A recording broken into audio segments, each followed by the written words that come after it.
Boa tarde a todos, sejam todos bem-vindos ao nosso estudo do livro Jesus no Lar, da psicografia de Francisco Cândido Xavier, pelo espírito Neio Lúcio. O nosso estudo tem como objetivo aquela frase de Jesus, né? Conhecereis a verdade e a verdade vos fará livres. O que vale dizer que só estaremos a salvo de nossas calamidades interiores através do árduo trabalho na oficina da educação. Então, em todos os aspectos da vida, conhecer é patrocinar a libertação de nós mesmos, nos colocando a caminho de novos horizontes na nossa vida. Corre-nos o dever de estudar sempre, escolhendo o melhor, para que as nossas ideias e exemplos reflitam as ideias e os exemplos nos palatinos da luz. Essa é até uma mensagem do Emmanuel, da psicografia de Francisco Cândido Xavier. Então, o intuito do nosso estudo é refletir na luz da doutrina espírita, através das passagens do livro que estamos estudando ultimamente, do Jesus no Lar, da psicografia de Francisco Cândido Xavier, pelo espírito Neio Lúcio, onde o Neio Lúcio consegue captar grandes informações através do desenvolvimento de Jesus no ensinamento para com os seus irmãos ali. E o nosso intuito é estudar, refletir, limpar a nossa mente de tudo que a gente tem como imposição, para que a espiritualidade consiga trazer do planejamento espiritual que nós já traçamos antes de reencarnar, diretrizes para a nossa corrigenda do dia a dia. Então, todas as vezes que a gente abre um evangelho espiritual, que a gente se coloca em conectividade com a espiritualidade superior, os bons espíritos sempre nos atendam, como diz Jesus, que estará com nós até os fins dos tempos. E como a promessa dele, sempre nos envia meios e informações constantes para o refazimento, para o reajustamento e para ajudar na compreensão dos seres. Então nós não estamos à deriva na vida, nós estamos no ponto que precisamos estar, para aprender o que precisamos aprender. Então, tudo na vida serve de ensinamento e burilamento para o nosso próprio espírito. Muitas das vezes falta em nós a compreensão e a aceitação, Mas lembrando que muitas das vezes também nós estamos pagando e nos reformando com relação ao passado, mas nós também estamos plantando com relação ao futuro. Então, o intuito do estudo é me corrigir, entender o que eu venho corrigindo do passado, mas com o meu aprendizado eu tomo mais cuidado na hora de plantar e tomar as decisões perante o presente, que vai refletir no meu futuro. Então esse é o intuito do nosso estudo, e é por isso que a espiritualidade tenta dissipar a névoa da ilusão do desconhecimento, fazendo com que todos os filhos de Deus tenham um conhecimento árduo, e nos chama sempre a atenção do estudo, para que nós realmente saibamos e dissipamos toda a névoa que carregamos do passado, para agora sermos espíritos livres, através do conhecimento e do esforço na melhora contínua. Então, dando continuidade ao nosso estudo do livro, do capítulo 8, O Príncipe Sensato. Continua o texto. Comentavam os apóstolos entre si qual a conduta mais aconselhável diante do Todo-Poderoso, quando o mestre narrou com brandura. Então aqui Jesus vai narrar para os discípulos qual que é a verdadeira conduta esperada pelo Todo-Poderoso. Então Jesus continua. Certo rei, senhor de imensos domínios, desejando engrandecer o espírito dos filhos para conferir-lhes herança condigna, conduziu-os ao extenso vale verdoengo e rico de seu enorme império e confiou a cada um determinada fazenda, que deveriam preservar e enriquecer pelo trabalho incessante. O pai desejava deles a coroa da compreensão, do amor e da sabedoria, somente conquistável por meio da educação e do serviço.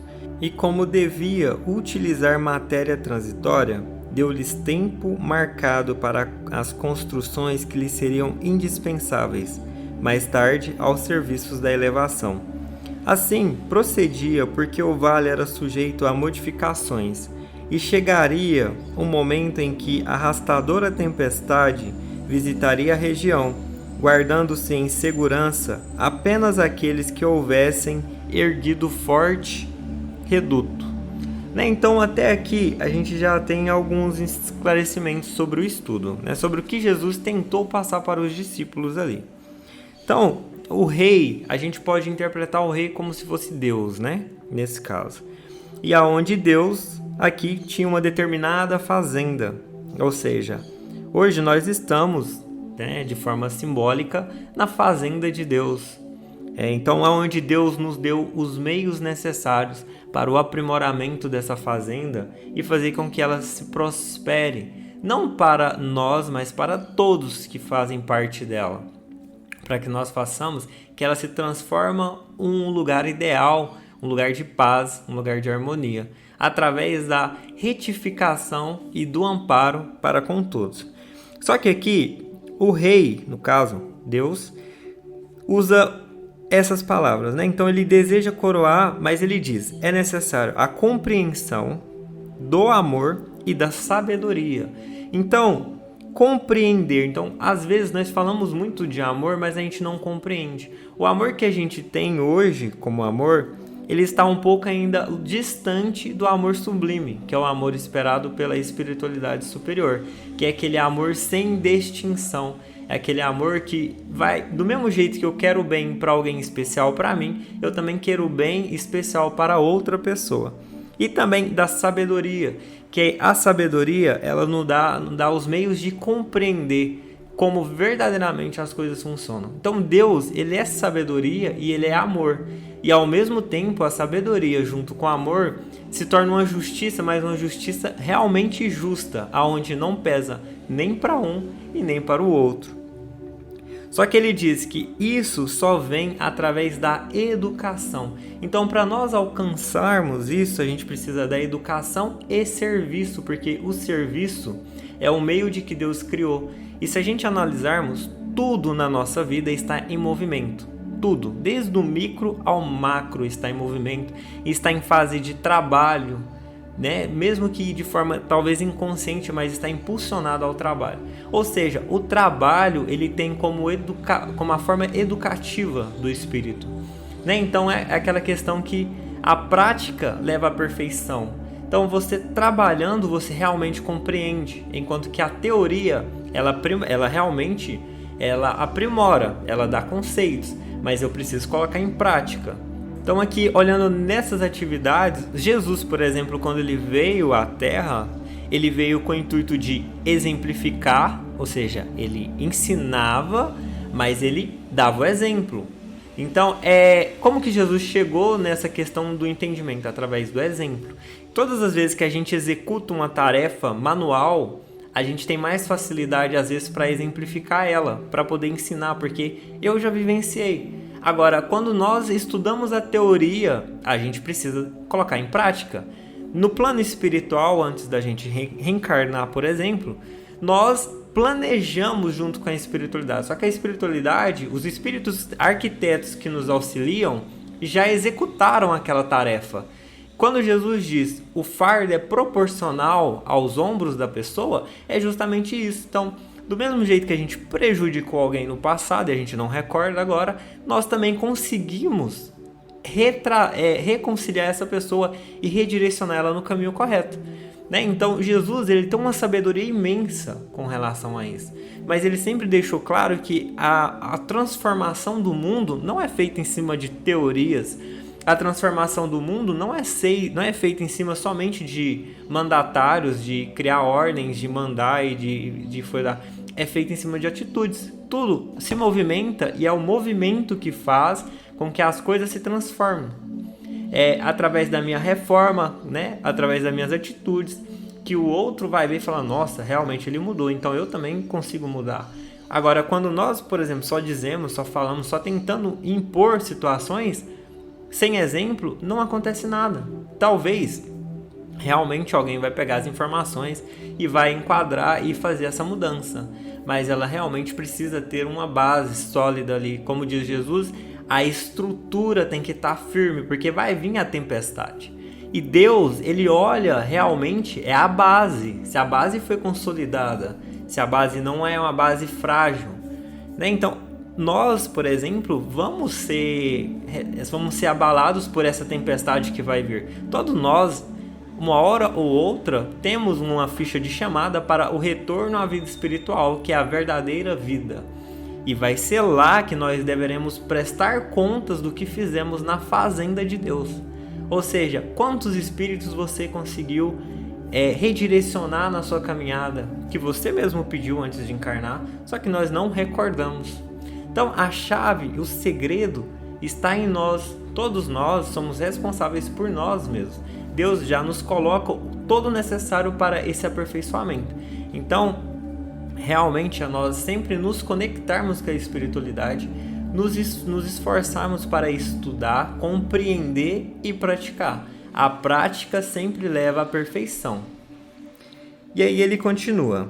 Assim que o soberano se retirou, os filhos jovens, seguidos pelas numerosas tribos que o acompanhavam, descansaram longamente, deslumbrados com a beleza das planícies banhadas de sol.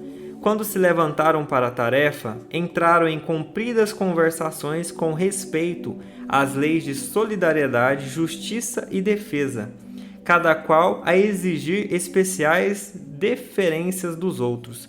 Então aqui ele está dizendo que alguns que vieram para a fazenda, algum desses filhos do rei, em vez dele arcar com aquilo que o rei pediu, que era o trabalho, a educação, né?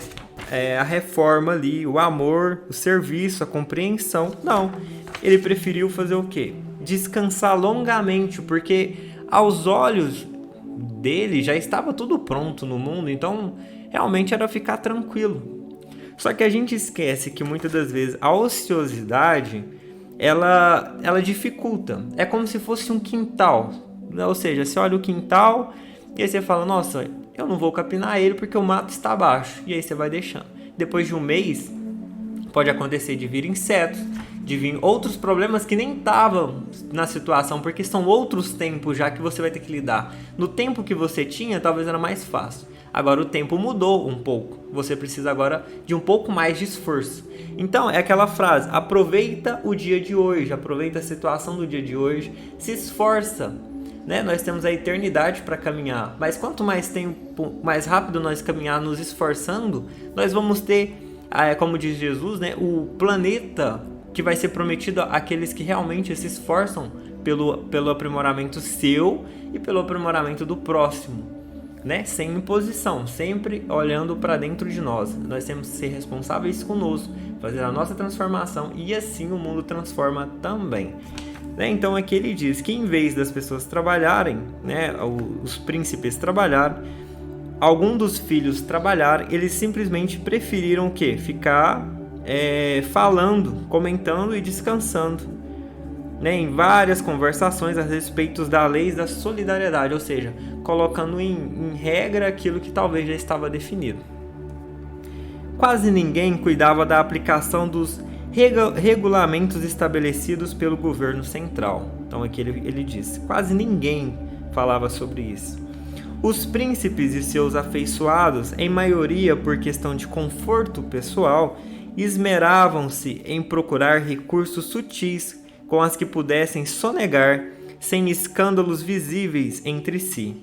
Os princípios a que haviam jurado obediência e respeito. Então aqui o que ele estava querendo? Alguns estavam querendo fazer? Enganar o pai, entendeu? Tentando sonegar algumas coisas. Então é muitas vezes ingenuidade nossa imaginar que a gente consegue burlar uma lei divina, né? Igual ele diz, a lei divina a gente não consegue burlar, e uma prova disso é que todos nós partiremos para o plano espiritual, é uma lei da vida. O amor é uma lei da vida, o amor sublime no caso, né? Não aquele amor fechado, exclusivo, mas aquele amor com relação a querer o bem de todos. Então ninguém, teoricamente, passa impune às leis de Deus. As leis de Deus, cedo ou tarde, ela vem. E hoje nós temos como comprovação a lei de causa e efeito. Então se nós corremos de forma digna perante a vida, nós vamos colher aquela plantação boa. Todas as vezes que a gente consola, auxilia a espiritualidade, sempre vai nos dar o mérito daquilo que praticamos. Todas as vezes que nós prejudicamos alguém também, nós temos aquele resultado como diz a passagem, ninguém colhe aonde não plantou. Né? Então, todo o que estamos colhendo é porque nós plantamos. Cabe agora entender o porquê estamos colhendo. Tem uma frase do Chico Xavier que eu acho muito significativa que diz: se você não está gostando do que você está ouvindo, observa o que você está emitindo. Né? Então, a lei de Deus ela é 100% justa para todos. Todos nós fomos criados simples e ignorantes, está no livro dos Espíritos. Então, se o outro é melhor do que eu, ou se o outro tem mais benefício do que eu, o que está acontecendo? Será que realmente é uma injustiça divina? Ou é porque, por exemplo, já é um princípio de inveja, já é um princípio de não aceitação meu? Então, todas as vezes que eu me aperfeiçoar, que eu realmente me esforçar pela minha melhora, pela minha conduta, para que seja melhorada, eu vou ter bons resultados. Deus é justo. A vida, por mais que às vezes a gente acredita que seja injusta, ela é totalmente justa. Né? E quando muitas das vezes nós olhamos e falamos, nossa, por mais que eu me esforce para fazer o certo, sempre acontece um negativo. Significa às vezes que eu estou pagando uma dívida do passado. Né? Então é tipo agradecer por aquilo. Hoje o que nós olhamos como dificuldade, aos olhos da espiritualidade, é uma escada de evolução. Né? Mas para isso tem que ter aceitação, tem que ter compreensão. Então é realmente olhar o aprendizado na dificuldade. A partir disso, de entender, compreender e agradecer, nós nos libertamos, nós começamos a caminhar em direção ao alto. Né? Então, se a gente parar para analisar, todos os grandes espiritualistas no mundo estiveram no meio de sofrimentos, de pessoas que realmente necessitavam. Jesus é uma prova disso. Jesus dizia, eu vim para os doentes, não para os sãos, porque os sãos não necessitam. Então nós evoluiremos de forma coletiva. E Jesus exemplifica isso, né? Como ele sempre estava entre os doentes. Quando ele chamou os discípulos, ele disse, eu farei de vocês após mim pescadores de homens. Ou seja, para que vocês realmente exemplifiquem o que eu exemplifiquei para vocês. Mostrem a caminhada da evolução, a caminhada da renovação, do perdão e os meus ensinamentos. Mas não em teoria, em prática. É realmente exemplificar em prática. Só assim o mundo vai se tornar um mundo melhor. Compreender foi o primeiro passo dado. Hoje nós vivemos praticamente na época do conhecimento, a época do espírito, a época da libertação e do raciocínio, onde toda a sombra de dúvida tem que ser limada, tem que ser tirada. E temos a contribuição da ciência que veio, que é a segunda chave que fecha isso. Mas agora nós realmente precisamos compreender e exemplificar em atitudes. Não sempre, às vezes, dar uma de moralista, mas realmente... Então todos nós, incluindo eu, realmente precisamos exemplificar através das atitudes. Porque são as atitudes, são a mão na massa que faz a transformação do mundo. Então aqui ele diz, né, que alguns tentaram burlar a lei, né? Só que isso não é possível. Ninguém burla a lei de Deus. A lei de Deus é para todos, é uma lei imutável, ela nunca vai alterar. E aqui ele continua o texto, né? Tentando enganar o magnânimo pai por meio da bajulação, em vez de honrá-lo com o trabalho sádio, internaram-se em complicadas contendas a respeito dos problemas íntimos do soberano. E ele continua. Gastaram anos a fio discutindo-lhes a prestações pessoal. Insistiam alguns que ele revelava no rosto a brancura do lírio, enquanto outros preservaram em proclamar-lhes cor bronzeada, idêntica à de muitos cativos de Sidom. Muitos afirmavam que ele possuía um corpo de gigante e não poucos exigiam fosse ele um anjo coroado de estrelas. E aí ele continua. Ao passo que as rixas verbais se multiplicavam, o tempo ia se esgotando, e os insetos destruidores infinitamente reproduzidos invadiam as terras, aniquilando grande parte dos recursos preciosos.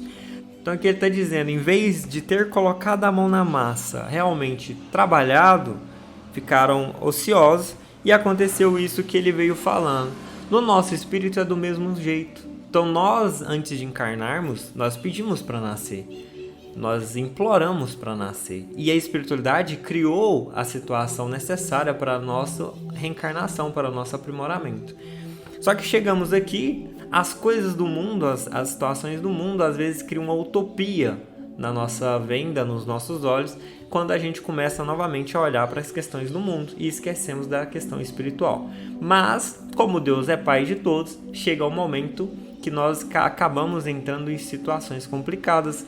E é um alerta, por isso que nós dizemos que às vezes, quando estamos sofrendo, nós devemos agradecer, porque aí sim, talvez estamos realmente pagando uma dívida espiritual. Enquanto nós estamos vivendo somente prazeres e coisas do mundo, talvez, aos olhos da espiritualidade, nós estamos caminhando totalmente adverso a nosso aprimoramento. A paz que Jesus disse, eu te dou a minha paz, não a paz do mundo, né? Porque o mundo não pode dar essa paz. Ou seja, o mundo pode me dar uma satisfação momentânea, ele pode contribuir comigo com um desejo momentâneo, onde eu vou ficar feliz momentaneamente, mas amanhã estarei triste. Porque a paz e a verdadeira felicidade pertence ao Espírito, é do Espírito. A nossa verdadeira essência é espiritual. O plano espiritual é de aprimoramento. Mas conforme nós vamos aprimorando o nosso espírito, nós vamos contribuindo com a fazenda de Deus, que é esse planeta. Fazendo esse planeta se tornar um planeta saindo de provas e expiações para um planeta regenerado, aonde não mais terá injustiça dos homens, porque os homens ponderarão sobre todos, como Jesus vem nos ensinando. Então, os bons espíritos vêm nos ensinando a questão do amor, da compreensão, da educação, como ele diz, não para mim somente, mas de forma unificada, para que todos se respeitem e se caminhem entre si como verdadeiros irmãos, e que realmente o amor seja compreendido na sua sublime essência. E aí ele continua: detritos desciam de serras próximas e faziam compactos acervo de montouro naquelas regiões, enquanto os príncipes levianos, inteiramente distraídos das obrigações fundamentais que lhes cabiam, se algalfinhavam a todo instante a propósito de minharias. Houve, porém, um filho bem avisado que notou os cretos paternais e cumpriu-os. Então ele está dizendo que houve um filho que realmente anotou as informações. Então é nós, por exemplo, quando nós compreendemos verdadeiramente e tomamos por decisão tomar aquilo como uma corrigenda de vida. Então isso vai nos beneficiar, né? Igual ele diz, o serviço, todas aquelas partes que ele falou, como por exemplo a compreensão, o amor, a sabedoria, a educação e o serviço.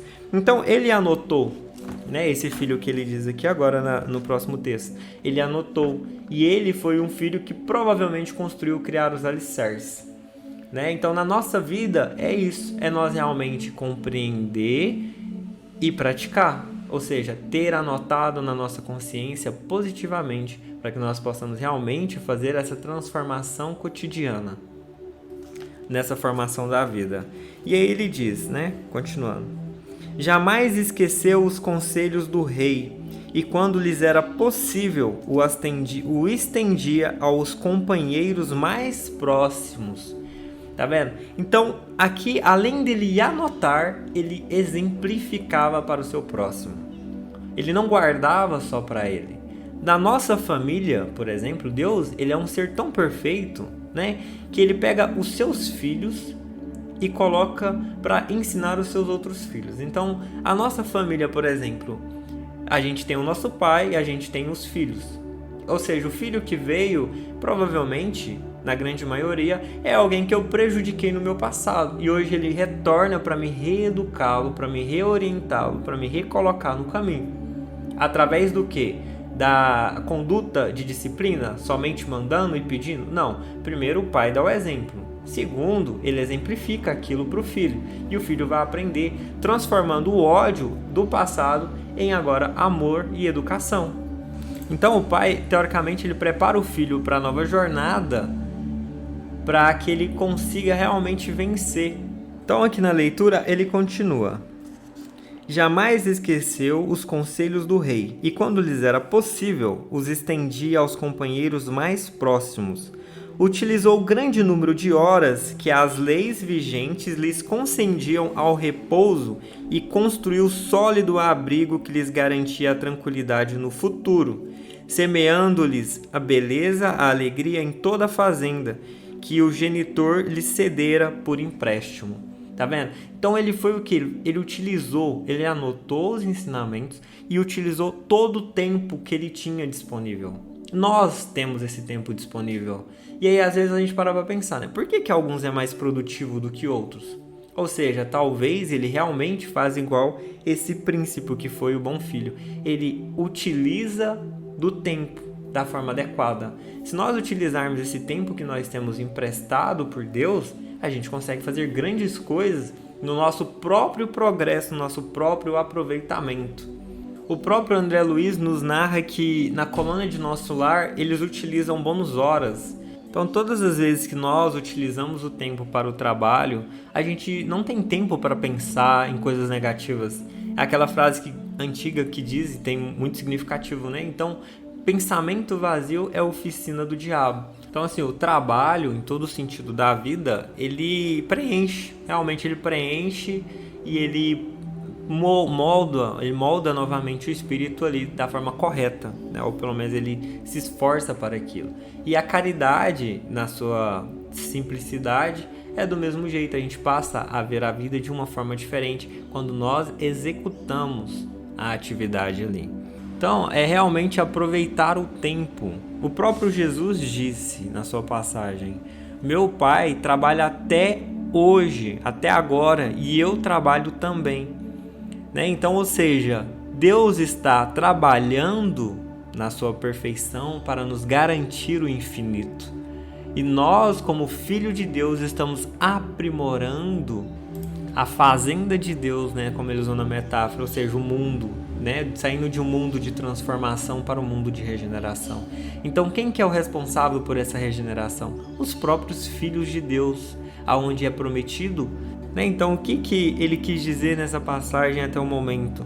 O que é agradável a Deus? O trabalho, a educação, o amor, né? Porque é somente assim estender o amor a todos aqueles que sofrem hoje, né? Então, assim nós faremos que o mundo se torne um mundo melhor. É realmente não ficar somente pronunciando, mas executarmos essa boa ação. E aí ele continua, né?